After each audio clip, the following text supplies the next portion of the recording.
that just shows you, if we were going to do a movie about her, some of the things that are going to be in it. Oh, yeah. And, whoo! It feels like a different movie has stumbled into this vampire film that we're watching, which just gives it such a weird richness. It's a fantastic character and a fantastic performance. The thing is that she's immediately, quietly, effortlessly alpha. Yes, we know it's been a while, but we are back. Apologies. It's the Fright Club podcast, and welcome to it. She is Hope Madden. He's George Wolf. And we are from madwolf.com. I think the best way to describe it is we got distracted. It was Oscar season. Yeah. And for us, It's Oscar like season is it's like St. Patrick's Day for an Irish band. Right. I mean, we were a little busy, a little distracted, making our picks that are always so good. And I would like to say we nailed it this year, but we did not. No, we did not. Of course, who really did? Yeah, no one did. I mean, nobody saw that Anthony Hopkins coming. But anyway, so apologies. We are back with a great topic that this is one of those, you know what it reminded me of? It reminded me of the movie Yesterday, the Beatles one. Yeah. Because I read that the director, Danny Boyle, when they came to him about it, he was sure somebody had already done a movie like that. Right. And I was sure we had already done this topic. Right. Because it's so good. It's so natural. And we've been talking about this topic for years. Yeah. I think what it was is that we did a blog. Maybe we even did a segment for the paper when we used to write for. Not about horror, but about just side characters in general. In general, right. Yeah. I think that's what threw me. But what we're talking about here is the best side characters in horror movies that deserve their own movie. So that's cool, and that's got a lot of people. We threw that out on Twitter. We threw it out on the Fright Club Podcast Facebook group. It took me about a minute and a half to mention it. Join it. Send an invite.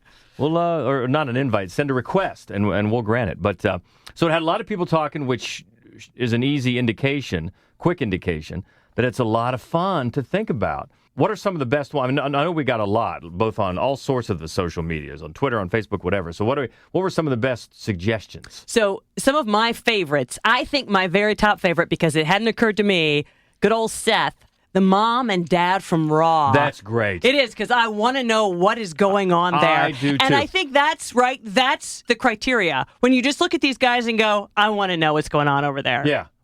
Even when you leave the movie and it's not about these characters, but you're talking about it and you go, what's up with such and so? Right. What's up with the parents from Raw? Because as much as we like that movie, and we've talked about it a lot, at the end when the parents come in, that's just the capper. Oh yeah, it's so great. That's a great suggestion. Yep. And then basically everyone who was in the Titty Twister has gotten a call out from Dusk Till Dawn. Everybody who was in that bar has gotten a call out.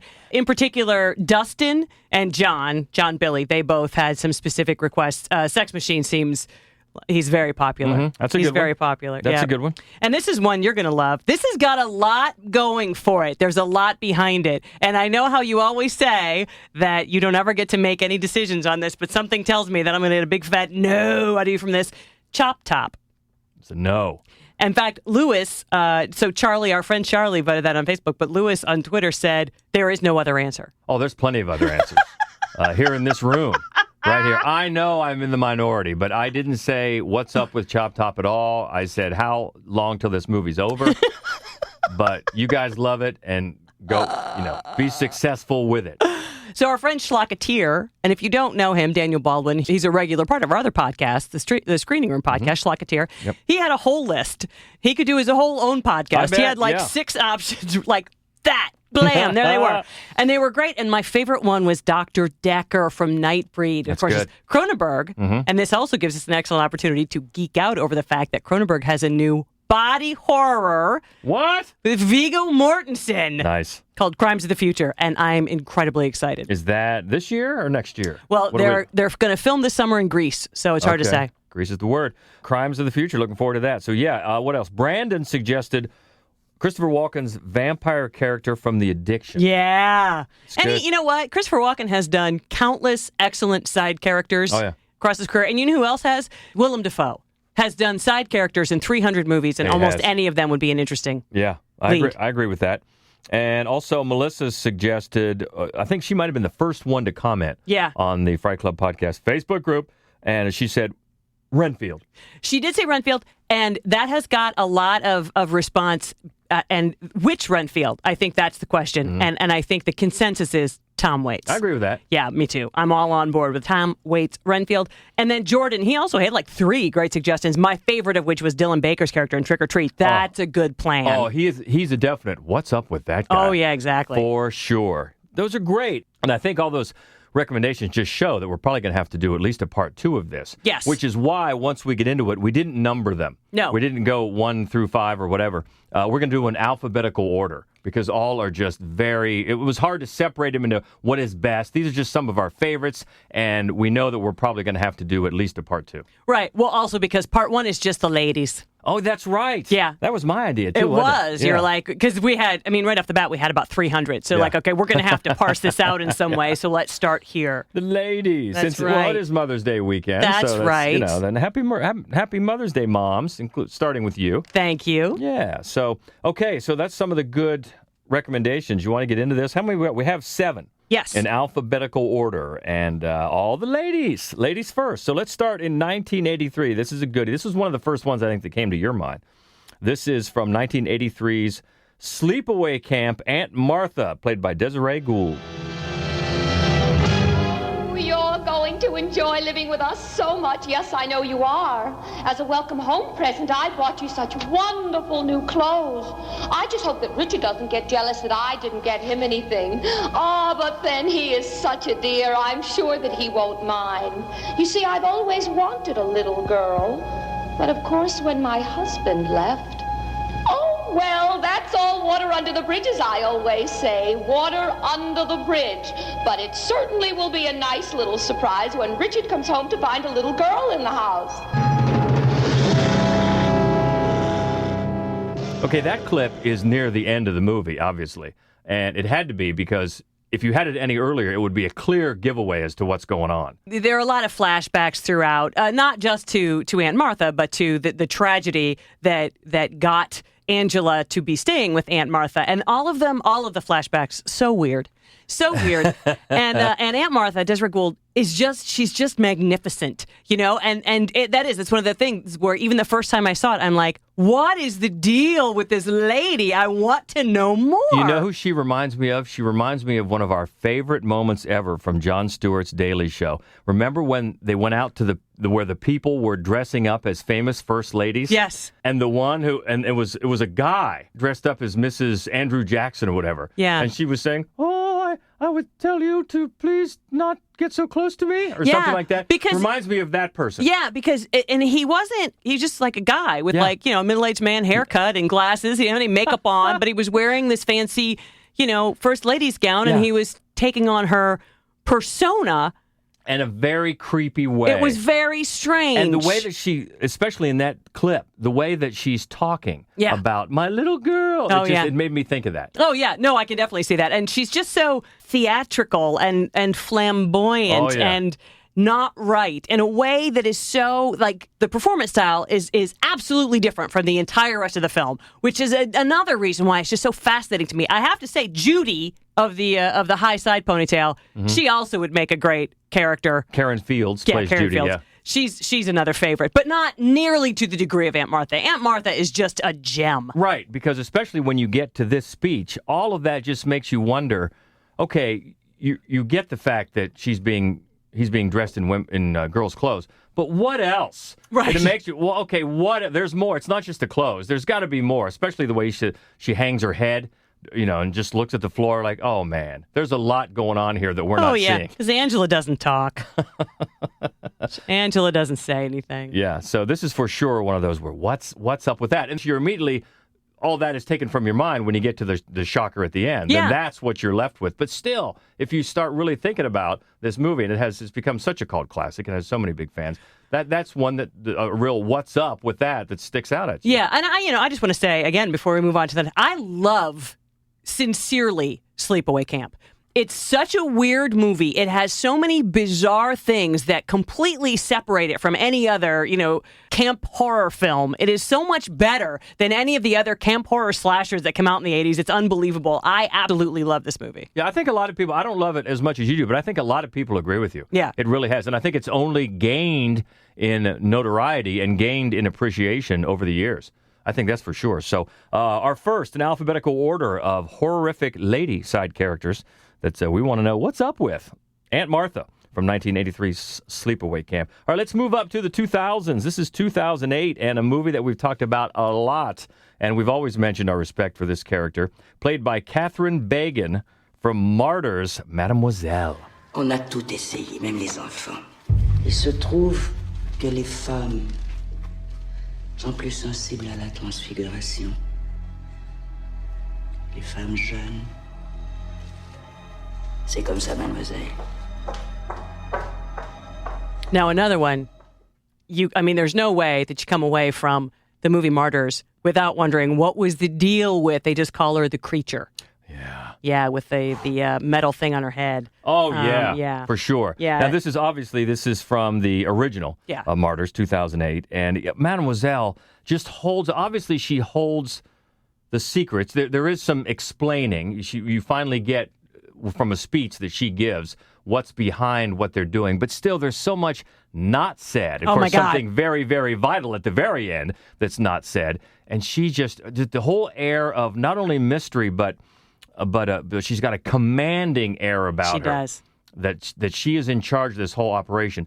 And just the way she looks with the wrap on her head and the glasses and her presence about the whole thing, especially the way this cult-like group just looks up to her. She's a fascinating character. Oh, and the way that she can, just dispassionately explain to somebody who has suffered more than anybody. I mean, her speech, that speech is brilliant. The way that the character plays itself out in this film is absolutely brilliant, stunning, glorious.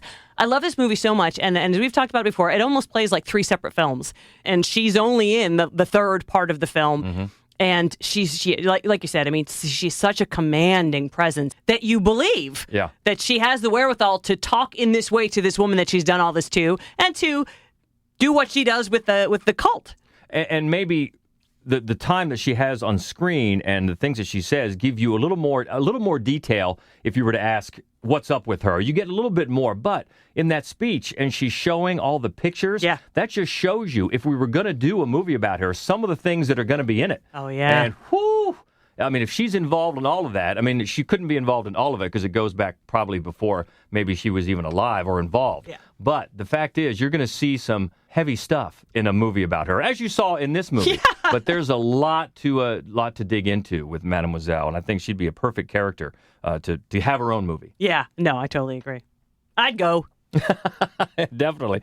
From 2008, the original Martyrs and Mademoiselle, directed by Pascal Laguerre.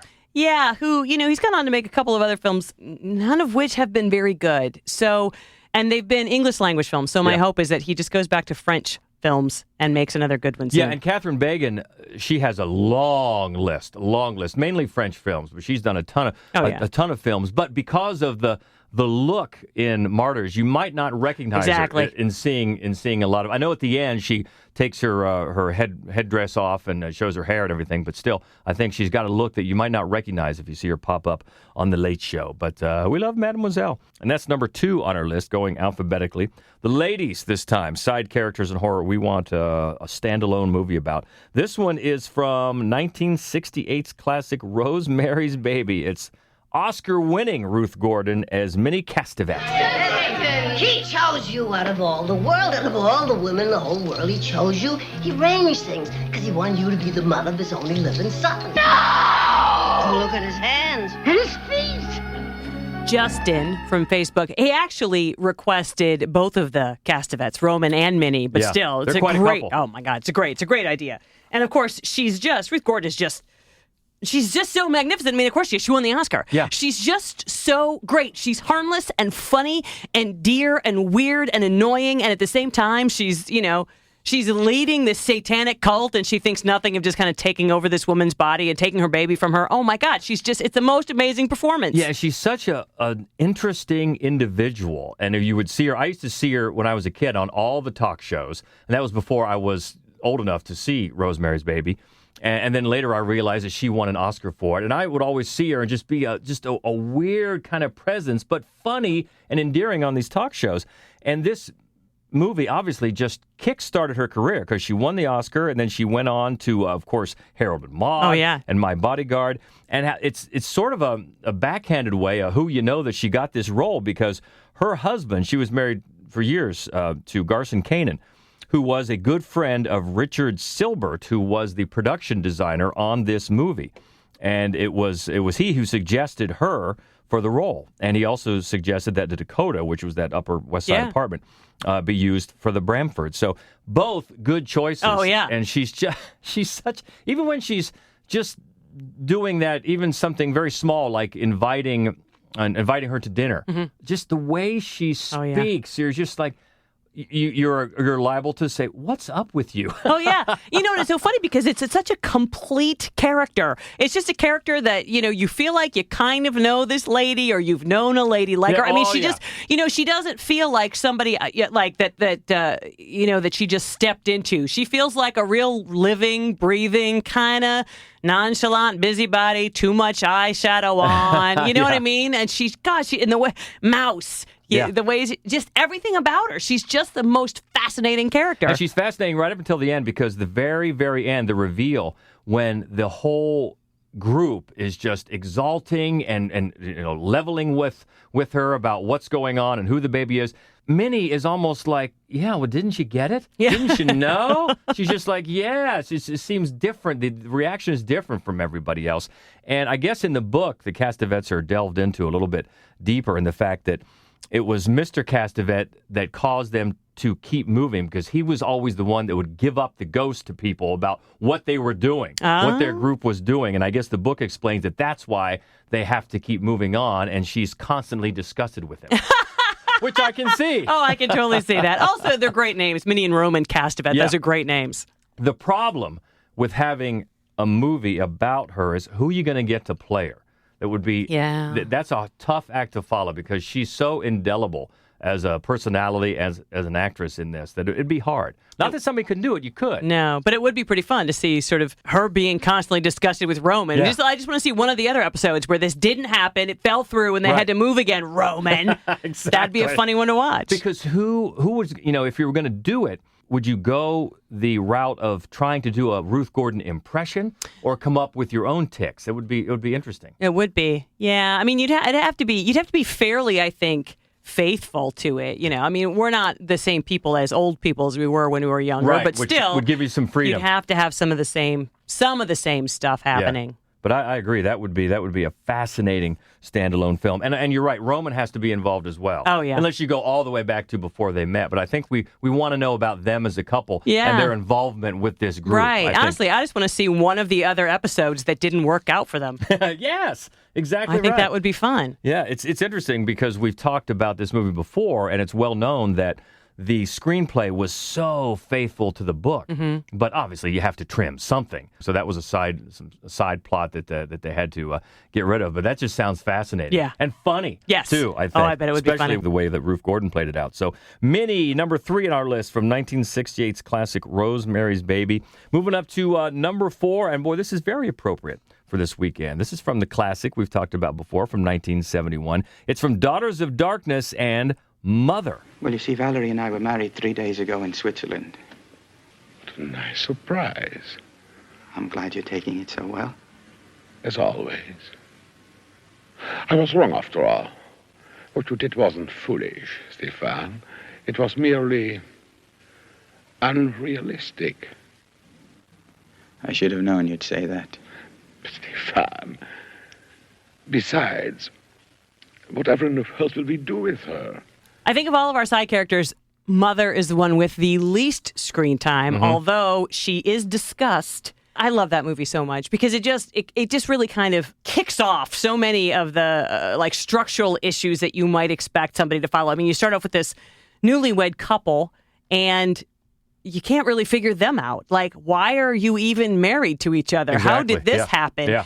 He's kind of a dick, and he's from a lot of money, and she's just wondering, well, when am I going to meet your family? And the thing is, you're never going to meet his family. It just makes you wonder, it always made me wonder in watching this film if he intended to kill his wife anyway or something. Like, what is going on with this? Which is one of the reasons I think the film is so fascinating.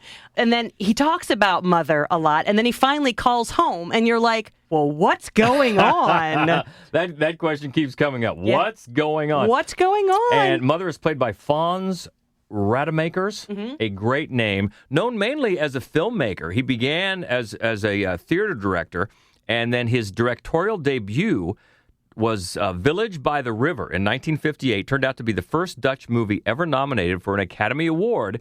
And then in 1986, he won the foreign language Oscar for The Assault.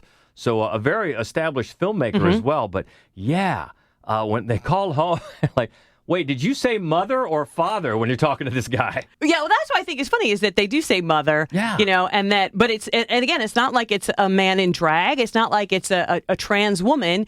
It's just a man. Yeah. And it just makes you wonder, what? And I love that they don't, for 1 second, explain any of it. I do too. And it feels like a different movie has stumbled into this vampire film that we're watching, which just gives it such a weird richness. Right, and it's one of the things that keeps you off balance about the movie, because you still, even when they hang up the phone or not talk to Mother anymore, you're still wondering, what the heck was that about? Yeah, exactly. As things just build, and it just increases your feeling that something is not right. But I agree with you. Right away, you're thinking this couple is weird. Yeah, and I love that because you're with this couple, and they've got all the momentum to be their own horror film, right? Their own thriller anyway.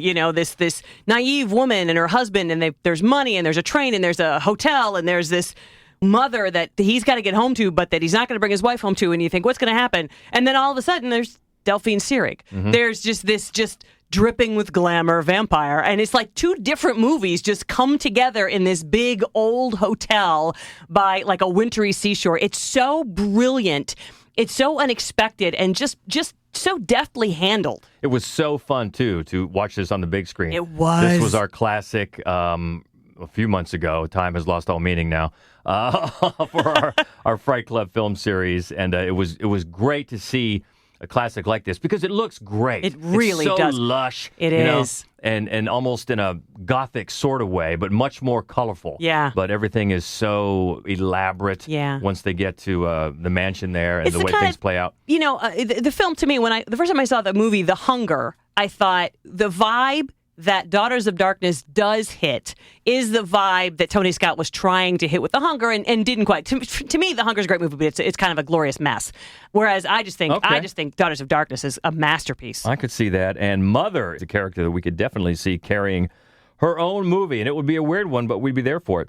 That is number 4 on our list. And number 5, as we go in alphabetical order, this is probably my favorite. Yep. Because this is one of the first horror movies that I actually saw in the theater. And I love this character then, love it now. From 1976, The Omen and Mrs. Baylock. Well, now, if you let me see your boy. Well, yes, of course. He's upstairs. I'll show you where it is. Well, why don't you just leave us alone at first? Let us get acquainted in our own way. Well, he's shy with new people. Oh, no. Not with me, he won't be. Have no fear, little one. I am here to protect thee. First of all, how great is that name, Billy Whitelaw? Billy Whitelaw. That's a great name. Fantastic name, and she is so good in this movie. Not only is the character very important, yes, very pivotal, but just from the moment they meet, when she comes in and she's so polite but stern, almost just like forces herself on them. And that, no, just leave us alone. And she's just she's commanding as well. She is, quietly so, but... She was actually performing in a play in London when the film was being made, and she just called up, and she actually asked if she could get out of making this film to continue in the play, but there was no one in the production office to take the call, so she had no choice but to show up for filming the following Monday. Wow. And the film is so much better for it, because as it finally builds to, and her death is great. It's fantastic. Fork sticking out of her head and stuff. I loved it. And it just slowly builds to that. You can feel it coming. She's just got this power that she's holding back, and you know it's going to be let loose. And it's a fantastic character and a fantastic performance. Yeah, because she's, the thing is that she's immediately, quietly, effortlessly alpha. Mm-hmm. And she is because the dog is only going to listen to her. Right. That's the thing. I mean, there's so many dogs in this movie, and they all represent something important. But to me, the fact that this dog is fine when the dog is around Mrs. Baylock is just that's how she shows up to be. She's just not going to tell you because alphas don't. Yep. I'm in charge now. And she was. And apparently the biggest problem is shooting with that dog. And the dog looks so scary. But on set, the animal just wanted to play. Oh, I know. But they got it. They got it to look scary. And yeah, that's absolutely right. That's so. And we talk about that a lot. It's not a horror film. But if you've ever seen the movie Killer Joe. And if you haven't, you should. Which is a great movie. William Friedkin, by the way. Right. Early on, there's this dog that just will not shut up when anybody else is around, except when Matthew McConaughey comes in. Yeah, as soon as the first time he shows up, you just realize, oh, I don't hear that dog barking. Uh-huh. Yeah. Yeah, great. That's a really good, not really subliminal, but not an overt sign that, she is in charge. She is, and I think that it's not just the dog that notices it. You know, Robert Thorne. I mean, he can sense. I don't seem to have any authority with this woman. Right. I don't seem to run the house anymore. Right, because he tells her to get rid of the dog. Yeah. And then she doesn't do it. And then he's like, I thought I told you to get rid of the dog. And she says she would. Maybe not so much. Yeah. And it's funny because you can just feel his helplessness. Like, I'm not in charge here anymore. Yeah. So a movie about her would, of course, focus on how many other, let's put it like missions she's been on before that. And or was she just training all this time, waiting for Damien? Yeah, fantastic. And again, you'd have to get somebody following up this performance would be a tough road because Billy Whitelaw is so great. And it just adds so much to the movie. Mrs. Baylock, my favorite for sure. From The Omen in 1976. And number 6 out of 7. As we start this will have to be part 1 for sure. This is a favorite, and this I think this got a lot of recommendations on the socials, didn't it? From 1982, from the classic Poltergeist, Tangina and the iconic Zelda Rubinstein. It lies to her. It says things only a child can understand. It has been using her to restrain the others. To her, it simply is another child. To us, it is the beast.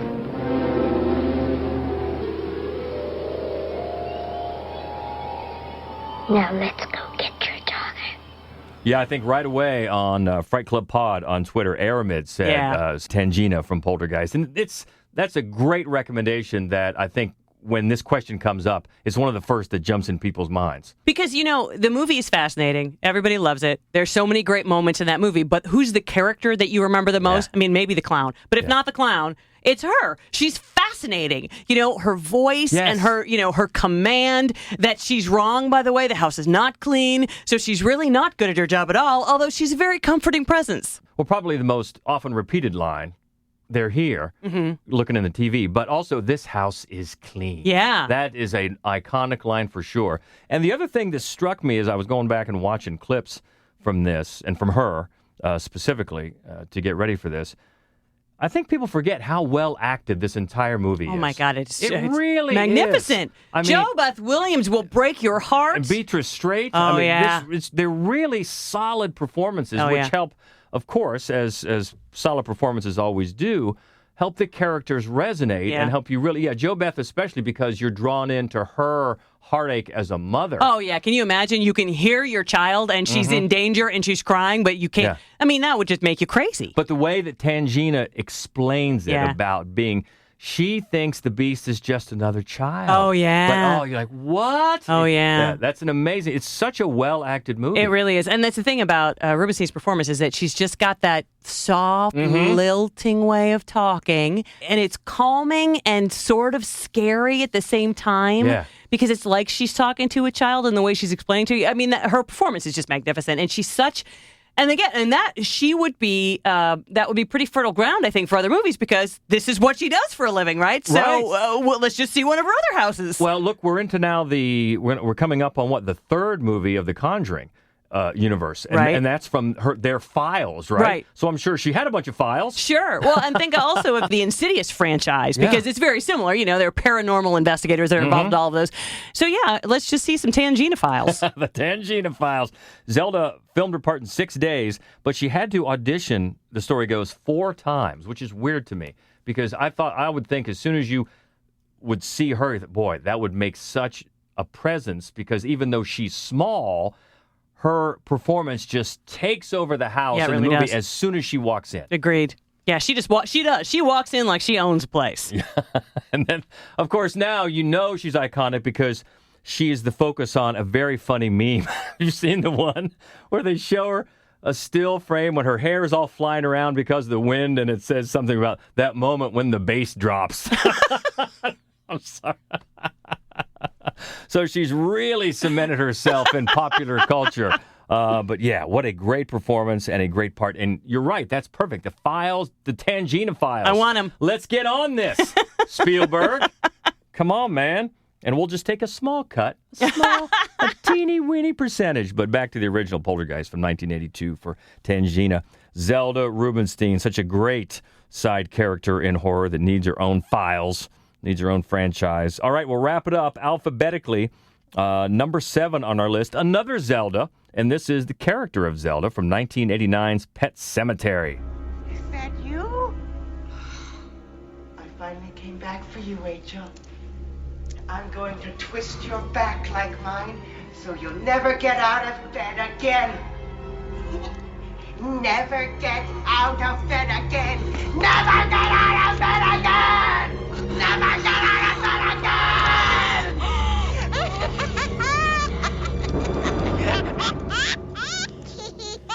Neither one of us are huge fans of the 1989 Pet Sematary. Right.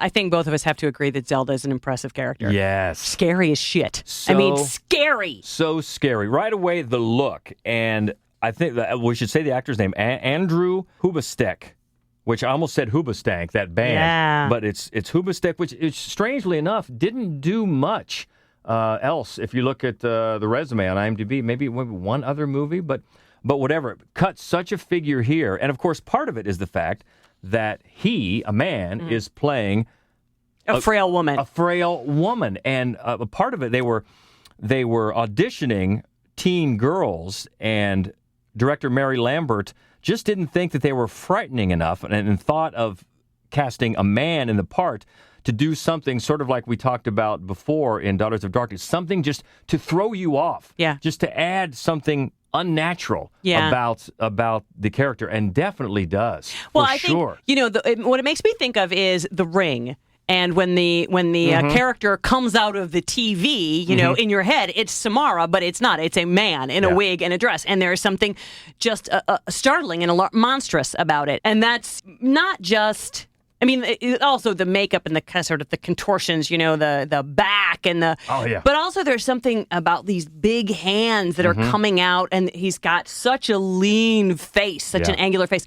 He's terrifying. It's a mixture in the scene, because, it's not a big part, of also being simultaneously horrified and just racked with guilt, and how that would just haunt you. And then also the sense that you're trapped forever with either this memory or it's a really startling and haunting scene. Yeah, because what it is, it's a different manifestation of death in this movie, where the point is to come back from death by being buried in this cemetery. But yeah, you're right. She has, obviously, this story has haunted her forever. And then you get to see it play out, and you see a totally different manifestation of death. And also the picture at her parents' house, that is a painting of Zelda as a child before she got sick.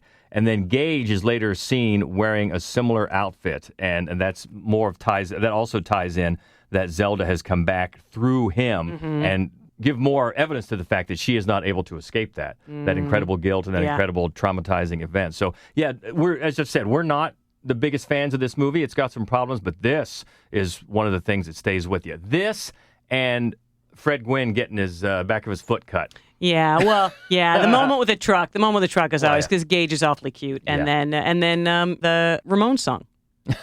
I always like the remote talk. And we should say also that Jamie Ray, our friend from the podcast Fave 5 from Fans, he wanted to see, but his is very specific. He wants to see a spin-off movie with Gage and Chucky from Child's Play. So, I don't know. I might be able to get behind that. Okay. All right, have to say, tell me more. Yeah. Tell me more about this. Well, since talking about Pet Sematary, I always do the bad accents. You got to do the Fred Gwynn accent real quick. Sometimes dead is better. Awesome. And that is Zelda number 7 on our list of 7, starting with the females for Mother's Day of our favorite side characters in horror. So that's a good place to start and fantastic recommendations. So I don't know if we're going to do part 2 with the guys next or what, but we'll put it on social for sure, and we're going to trust you to give some more great recommendations. I know you will once we get to that part of this. Part 2, we'll put them up on Twitter and on the Fright Club podcast social medias, including the Facebook group. But, we got through this whole thing, and I realized usually we talk about last episode at the beginning. Yep. Last episode, it's because it was so long ago, and that was probably my fault. We haven't gotten to another episode, but it was a great episode. It was the 200th episode, which still blows my mind. Right. And our good friend Jason Tostovan was a great guest as we talked about a fantastic topic of movies that we like in horror, but are too disturbing to watch a second time. Yeah, it was a great conversation. It really was. It's always a great conversation. We have Jason on because he's a filmmaker and he runs a film festival and he knows what he's talking about. I mean, it's always such a smart conversation whenever he's on. So we're always happy that he can be on. I thought this was a great topic. It was your idea, by the way. Just want to give you credit because, of course, I'm usually such a fascist about these topics. And I did. I think that, and we got some great feedback. We really did. We did take some suggestions in advance, and then afterwards we had some great feedback. And it was funny to me. First of all, Ben suggested that we do another podcast on traumatizing movies that deserve a second look. Okay. So that's I could get into that idea. Yep. And then Mike was surprised not to see Sallow on there, which is funny to me. I guess I thought that we would have brought it up, and apparently we didn't. And also Angst. And also I Spit on Your Grave. Now, Sallow and Angst, neither one of us, I mean...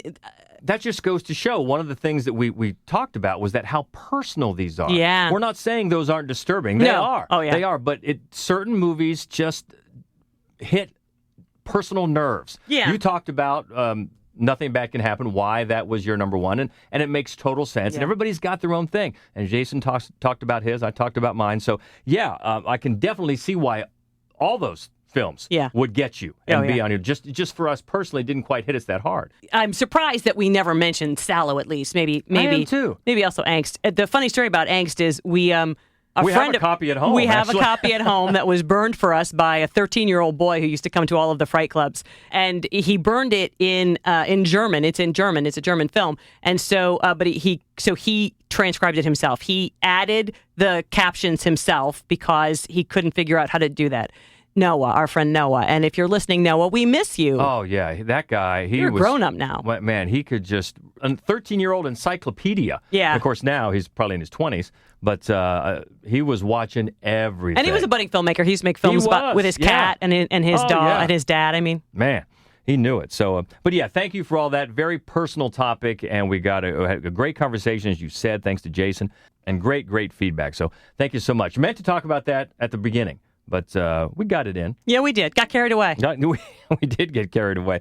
So looking ahead to next time, we're still waiting. Honestly, right now, we're waiting to see our beloved Gateway Film Center here in Columbus, Ohio, is set to open Memorial Day weekend. So we don't know yet if that means we're going to get back in front of a live audience in June or not. We might. And so that will have an effect on what we're going to talk about next. So we'll have more concrete info about our next topic soon, and we'll throw it out for recommendations, and looking forward to what you have to say about it. So until then, if you're not a member of the Facebook group, Fright Club Podcast on Facebook, please send a request, and we'll get you in there. It's a lot of fun. We have some funny stuff. We have some serious stuff. Of course, we throw the topics out to give us some guidance on, and it's just a lot of fun. Keep talking about horror movies. As we always say, keep the conversation going. And on top of that, you can also find us on Twitter. It's at Fright Club Pod. On Instagram and Facebook, it's Mad Wolf Columbus. And the main website where you can find all of our written movie reviews and our other weekly movie review podcasts called The Screening Room. That's all right there on the main website at madwolf.com. Keep in touch if you can. Until next time, she is Hope Madden. He's George Wolf. And this is the Fright Club Podcast. Hello, darling. This is Elvira, Mistress of the Dark. and stay frightful, my friends.